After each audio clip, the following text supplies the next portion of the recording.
All right, welcome to Living Life with Jerry and Mel. Today I'm going to do something a little different. I'm going to review a beer. Now, remain calm. Have not had any alcohol in about 18 months, and I feel very proud of that, but I still like to have a beer. So what I'm going to be doing today is a Guinness Zero. I used this the other day when I was doing some meat as a marinade, and we're going to see if this is close to the real thing. All right, one thing about a Guinness, it is a nitrogenated beer. It's got a little nitrogen capsule inside that gives it its foam, I guess you would say. It's not carbonated, and this has 0 alcohol and only about 60 calories. But as far as the taste, I think it's very, very similar to the original. So, step one with a Guinness. With a Guinness, whether it's alcohol or non-alcohol, and this is Guinness Zero, there's still a right and a wrong way to pour. When I was in Ireland, I visited the Guinness brewery there twice. So I know a little bit about how to do it. Here we go. Open your can. And notice when I open this, I open it slow.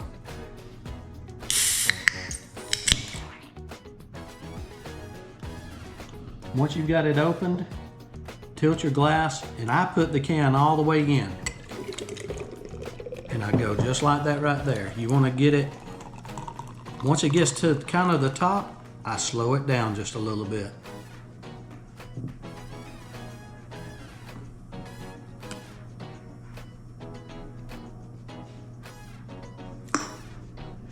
I think it's super cool to watch how a Guinness cooks.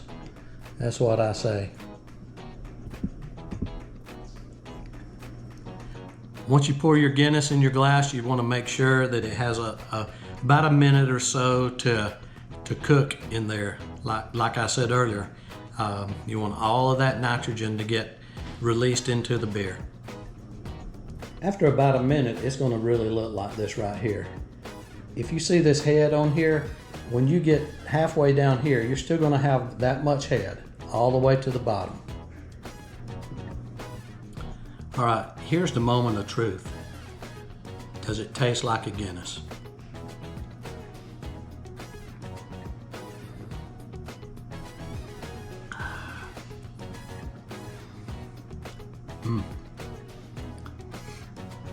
One thing you taste when you taste a Guinness, it to me anyway, tastes sort of like coffee.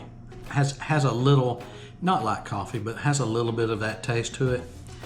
I've seen how they brew this beer and how they cook all of the ingredients that go in there. It gives it a smoky flavor. This might be just a little lighter than the regular full-on Guinness, but it's hard to beat a pint of it.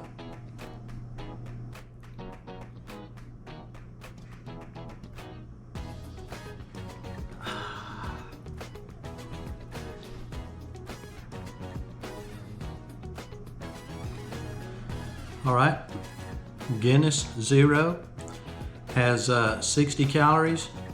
If you're on low carb, this might not be the one for you. It's got 13.5 grams of carbs. When I was doing low carb dieting, the most you could get in a day is 20. So, but no fat, and it's got some protein in it. This is made at St. James Gate in Dublin, Ireland. That was a heck of a trip.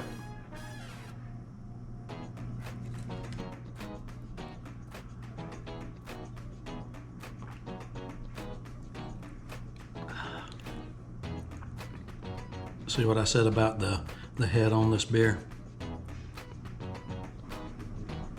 All right, let's get down to the brass tacks on this. How do I like it?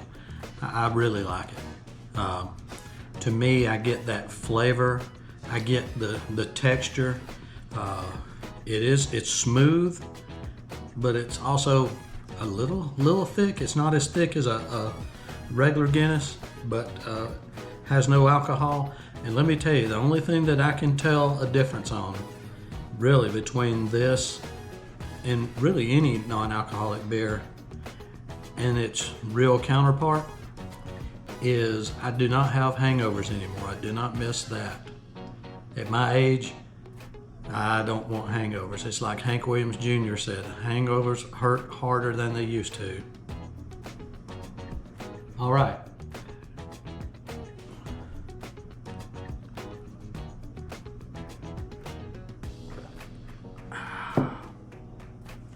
Yep, it's really good.